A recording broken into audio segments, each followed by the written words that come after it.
Ayan, so hello guys. So today, nandito po tayo ngayon sa aking first project.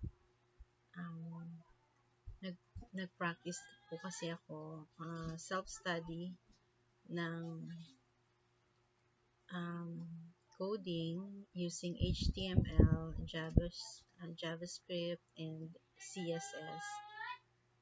So ito po yung first project ko. Ayan, ito po yung programming language na ginamit ko. The HTML. Ayan po. And ito po yung output niya. It is about faith. What is faith?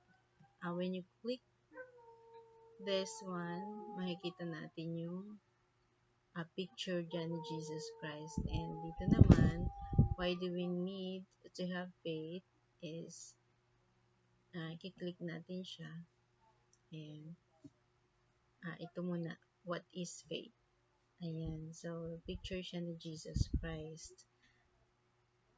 It's about the resurrection of Jesus Christ, ang kanyang pagkabuhay na maguli. So, yan. And, ayan. So, next naman, ito, why do we need to have faith? Let's click and we will find the answer. Ayan. So, faith is seeing light with your heart when all your eyes see is darkness.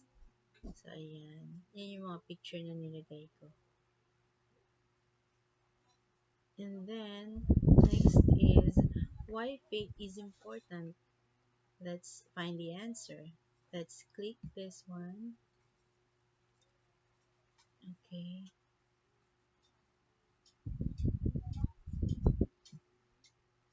Oh, hindi siya maklik. Try mo na. Okay. So, medyo may problema lang po dito sa server natin. So, let's go back.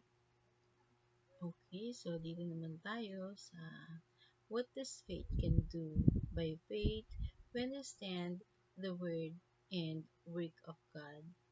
The faith of the ancients was centered in Jesus Christ.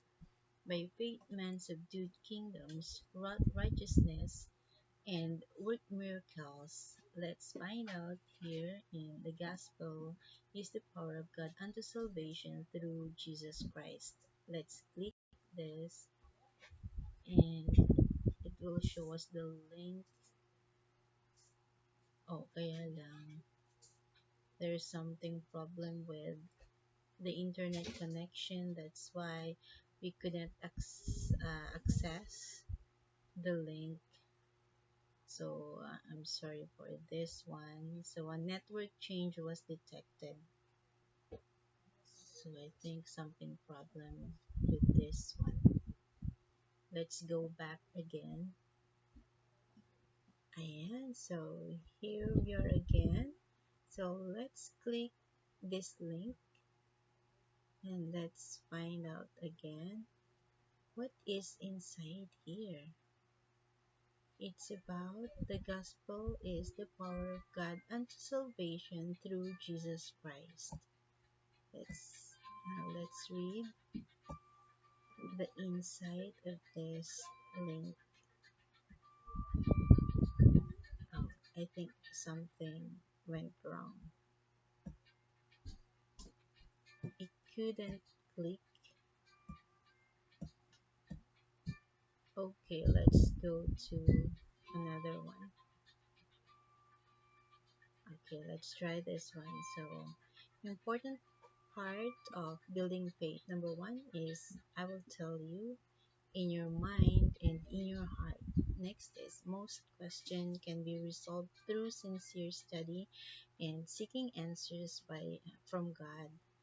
Next is the things of God knoweth no man, but through the Spirit of God, and to help us, Jesus promise us another comforter and called him even the Spirit of Truth. Next is the natural man. Oh,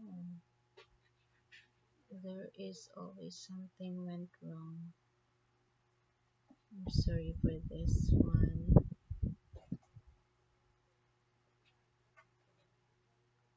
Okay, so it took too long to respond. Alright, it's okay.